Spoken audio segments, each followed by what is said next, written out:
Poitou-Charentes avait perdu toute capacité d'autofinancement. C'est-à-dire une fois dépensées toutes les recettes des dotations de l'État, des recettes fiscales, etc., il restait plus rien pour investir, et donc il fallait faire appel à l'emprunt.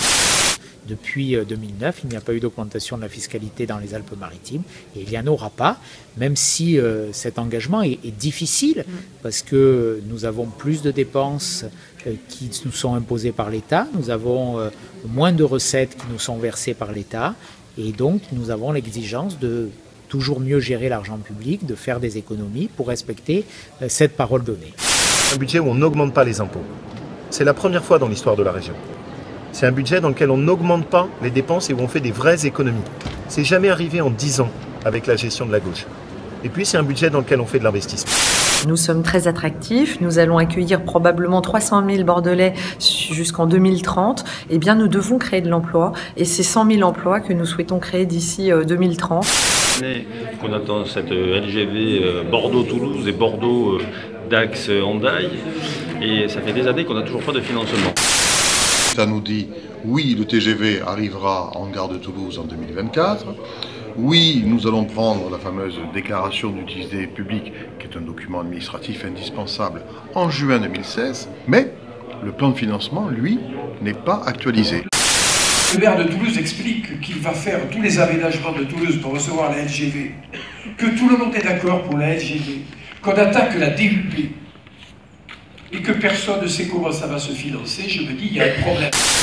Généralement, quand on parlait emploi, on voyait uniquement l'aspect économique. Aujourd'hui, l'emploi, c'est un panel beaucoup plus large. D'abord, on touche à l'humain et plus particulièrement, le public dont nous avons la charge, que l'on veut rendre demain employable, est un public qui est assez éloigné de l'emploi.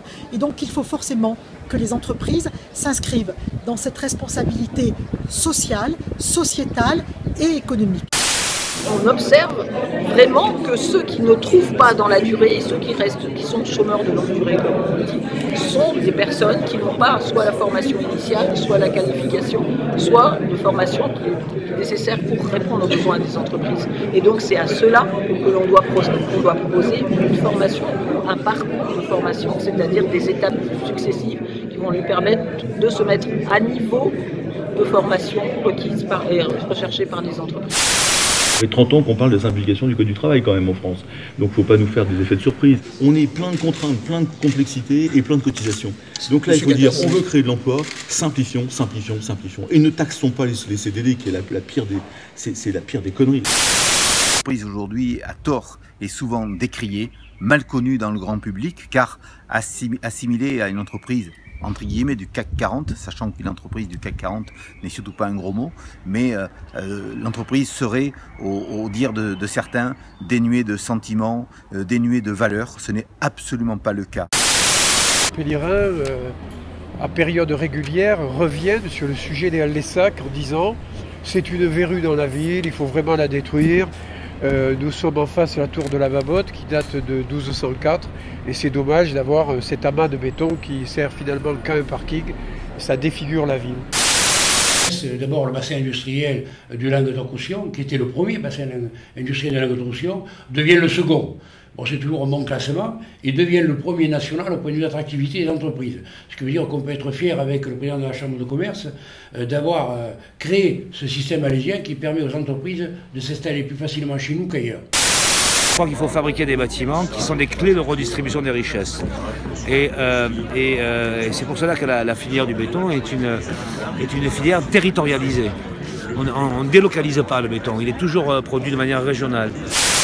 Avec l'école des mines, on est en train de travailler sur le concept de l'usine du futur, des productions additives, c'est-à-dire ce qu'on appelle les Fab Labs, les impressions 3D, et ça c'est une révolution majeure, c'est une révolution qui va être extraordinairement difficile à maîtriser et qui peut faire beaucoup de dégâts.